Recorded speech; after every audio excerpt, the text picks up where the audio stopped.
Muy buenas noches, amigos del Club Cuántico, bienvenidos a nuestro segundo programa de la 9ª temporada este año 2020. Un gusto estar junto a ustedes nuevamente desde Radio Universitaria FM. Efectivamente, un gusto estar con ustedes nuevamente en esta nueva temporada 2020. Y vamos a continuar un poco con el tema que estuvimos tratando hace 15 días en el programa anterior, y que tenía que ver con la ecuación de Dirac. Sí, hablamos sobre Paul Dirac, este científico británico que marcó un hito para las matemáticas y la física matemática con su trabajo en esta ecuación de Dirac, con las partículas, las antipartículas. Sí. Recordemos algunas ideas principales para adentrarnos en el tema de hoy, que es el vacío cuántico. Así es. Bueno, la importancia de la ecuación de Dirac, como vimos el otro día, es que describe o intenta describir el comportamiento de un electrón bajo régimen cuántico. Es una partícula elemental y por lo tanto debiese usarse la mecánica cuántica para entender su dinámica, y especialmente a grandes velocidades relativistas, esto es decir, a velocidades cercanas a la de la luz. Ahora, yo les comenté que el primer intento tiene que ver con la ecuación de Klein-Gordon, que después el mismo Dirac mejora a través de su conocida ecuación. Y les dije que había algunas inconsistencias que después condujeron al descubrimiento del llamado positrón, es decir, de la antipartícula del electrón, y que experimentalmente después se confirma que efectivamente la ecuación representa en muchos sentidos efectivamente lo que el electrón es o cómo se comporta. Que es un fermión, ¿no es cierto?, que tiene spin, etcétera, da cuenta de muchas de las propiedades de esta partícula elemental. Partícula elemental quiere decir que no tiene estructura interna. No se divide. No se divide, no es como el núcleo atómico, que además tiene partes, quarks, etcétera. Sin embargo, no les mencioné algo que era importante. La ecuación, si bien desde el punto de vista matemático es muy interesante, seguía planteando algunas dudas importantes. Según la ecuación, recuerden que mencioné también que las partículas de este tipo, sometidas a algunas condiciones de borde con la ecuación de frontera, se denomina, tienen ciertas características especiales. Los electrones tienen asociado solamente un estado en general. Sin embargo, la ecuación de Dirac describe lo que son estados degenerados. Esto tiene que ver con lo siguiente: para una misma energía existen dos estados diferentes que son muy similares uno del otro, tienen algunas características diferentes, pero en estricto rigor son la misma cosa. Entonces, el problema radicaba en que cuando se hizo experimentos sobre las predicciones de la ecuación de Dirac, se dieron cuenta que estos estados degenerados, o este estado degenerado específico, en realidad no tenía la misma energía. Cada uno de estos dos estados, que son dos funciones de onda, no tenían la misma energía. Y eso contradecía la misma ecuación. Entonces, bueno, hay que resolver esa inconsistencia. Y para resolver la inconsistencia después de mucho tiempo, una conjetura muy importante, esa diferencia de la energía es lo que se llama el desplazamiento de Lamb por el apellido del científico que lo descubrió desde el punto de vista experimental. Y para resolver el problema tuvieron que apelar al concepto de vacío cuántico, vacío del campo, que se supone está presente, que es el campo electromagnético en este caso, y que se suponía que tenía energía mínima, es decir, en promedio debía ser 0. Sin embargo, está claro que experimentalmente había una diferencia entre ambos estados, porque la energía tomaba distintos valores, aunque esa divergencia o esa diferencia fuera muy pequeña. O sea, solo en el nombre tenía relación con la idea de vacío que tenemos nosotros. Efectivamente. Y se tuvo que recurrir al concepto de fluctuación cuántica.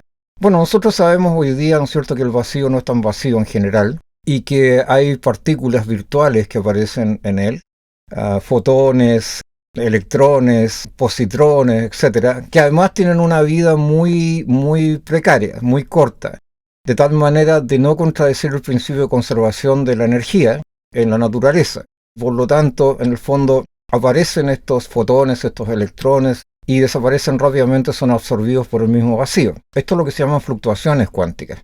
Esto tiene también que ver con este problema que introdujo Lamb y que resuelve de una manera muy original más adelante.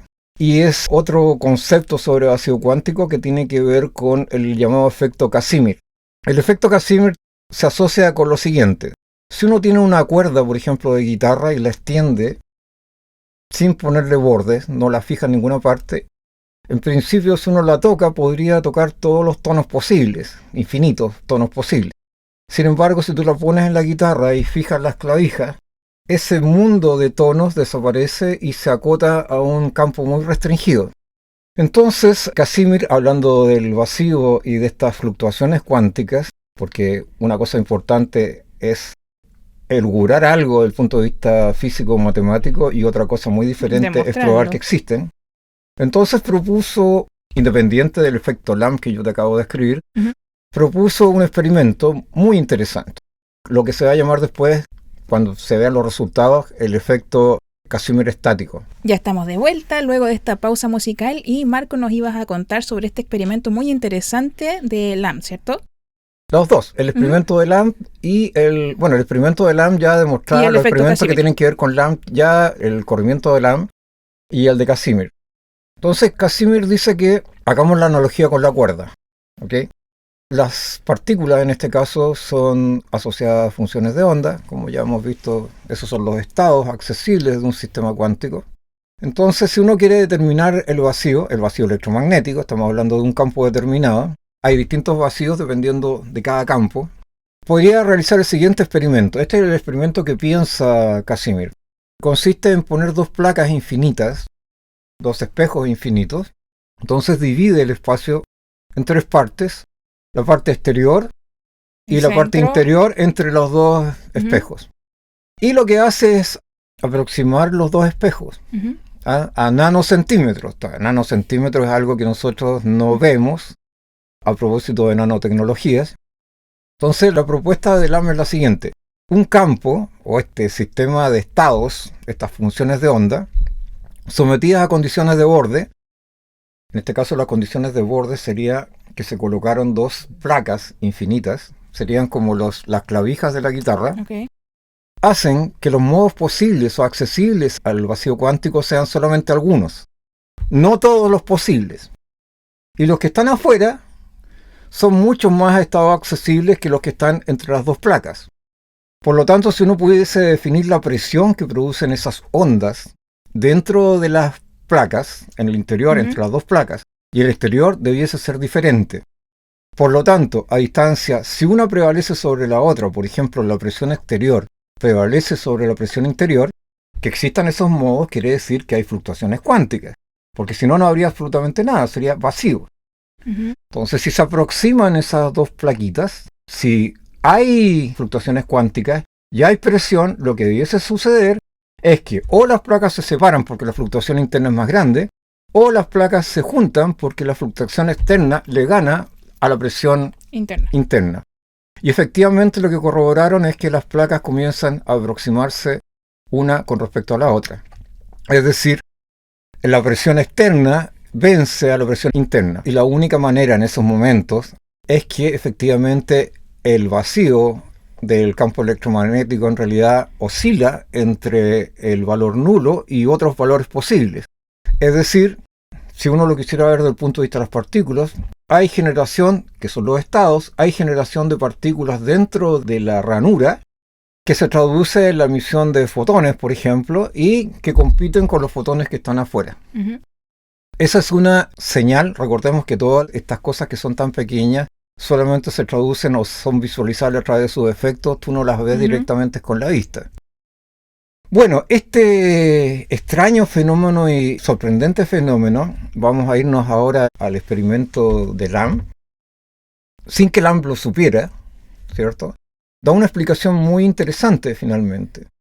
Y tiene que ver con que el hecho de que el átomo que estudió Lamb y los estados posibles, este estado degenerado, tienen que ver con el átomo de hidrógeno. Entonces, el átomo de hidrógeno puede ser asociado a un electrón. El átomo de hidrógeno tiene el núcleo y un solo electrón dando vuelta. ¿Y lo eligieron por esa razón? No, él estaba estudiando la ecuación de Dirac en el caso del átomo de hidrógeno para describir todas las posibles configuraciones, etcétera, y se da cuenta experimentalmente que hay una cosa que no resulta y que esta degeneración, hay dos estados que se suponía que tenían que tener la misma energía y sus energías diferían en un épsilon muy pequeño. Todos los épsilon son pequeños, en realidad esto es una redundancia en matemáticas, ¿no? Y la conclusión fue la siguiente. En realidad hay un campo electromagnético que es el que genera el mismo electrón. Y el problema es que el electrón interactúa con el propio campo que genera. Estos experimentos se hacen a muy bajas temperaturas de manera de alcanzar el estado fundamental. Esa es la idea, o los estados fundamentales. Y por lo tanto, lo que hace el electrón es emitir un fotón virtual y después absorber ese fotón virtual en un lapso muy pequeñito, sin que se viole el principio de incertidumbre. Pero eso tiene una manifestación desde el punto de vista físico. Y esa manifestación desde el punto de vista físico es que la energía de los dos estados que están ahí son diferentes a pesar de que debiesen ser exactamente iguales. Lo que hacen estos resultados es dar una pauta, una señal de que el vacío cuántico no es tan vacío y que en realidad las fluctuaciones a las que yo hice mención recién son un hecho concreto. Ahora, hay otras teorías que explican estos fenómenos de otras maneras. En física o en física matemática, lo importante es la plausibilidad respecto de las otras. Y en los últimos tiempos, además, este fenómeno del efecto Casimir, este era el caso del estático, planteó otras interrogantes. Por ejemplo, si del vacío cuántico, tomando en cuenta que estas en realidad son partículas virtuales que viven muy poco, en ese sentido son virtuales, la pregunta es si tú podrías, por ejemplo, generar del vacío cuántico partículas reales. Y eso es algo que podemos ver más adelante. Perfecto. Marco, hablábamos sobre el efecto Casimir y distintas pruebas que se hicieron para comprobar algunos de los temas que dejaba pendiente la ecuación de Dirac, ¿cierto? Y tomar algunas conclusiones. Efectivamente. Lo importante aquí es que en el caso, por ejemplo, del efecto Lamb, del desplazamiento Lamb, cuando Lamb hace su propuesta y sus conjeturas y sus experimentos, la verdad que él es un físico teórico, un físico matemático, y la verdad que no está muy interesado en obtener resultados prácticos de esto. Y la verdad es que finalmente estos resultados sí tienen manifestaciones físicas que son observables, como lo que yo te acabo de mencionar. En el caso del efecto Casimir, la pregunta era después, yo te mencioné el efecto Casimir estático, que es el de las dos plaquitas, que bueno, hace conjeturar inmediatamente que el vacío no es precisamente vacío.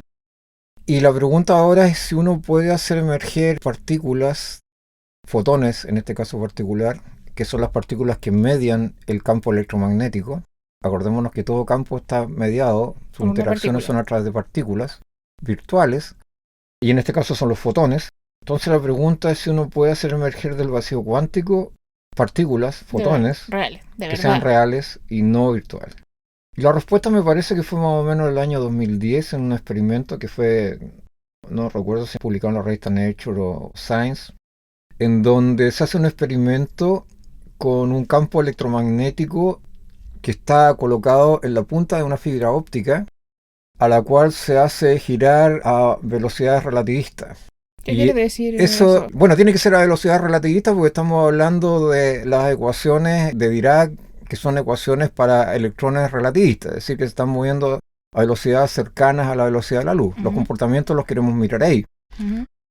Y es en algún sentido equivalente al problema de las dos placas. No es exactamente igual, pero aquí hay movimiento. Esa es la diferencia. El otro por eso se llama estático, no hay movimiento.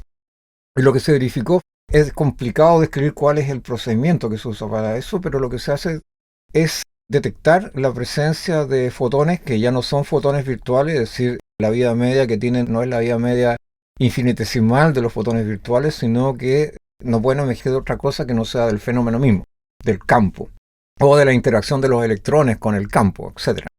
Pero ya no son virtuales, son reales. Ahora, hay explicaciones alternativas a estos comportamientos.